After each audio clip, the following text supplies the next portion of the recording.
Hi, the easiest and fastest way to give us feedback on the software or a design is to click this green box down here, and then you can start drawing straight away, or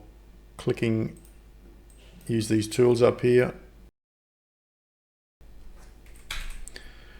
and then enter your email address in here and a short comment and click send, and that'll be sent to our support@optisurface.com email address. We'll come back to you via your email address. If you're more advanced, you can also send us a screen recording by clicking this button here, and then down here click this start recording button.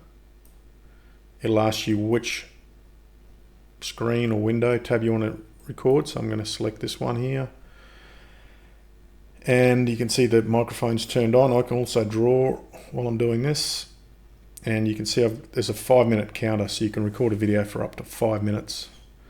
You can also pause it, and then once you're done, once you've described what you want to describe, you just click finish recording button here, and you can see that video is added there. Type a short message. You can see it's attached. I can delete that recording if I want to, but otherwise I just hit send. Now you have to wait for a little while after you click this send button. It does take a while to send it up to the cloud, so just be patient while it does send. Okay, hope that's useful, and we look forward to your feedback. Thank you.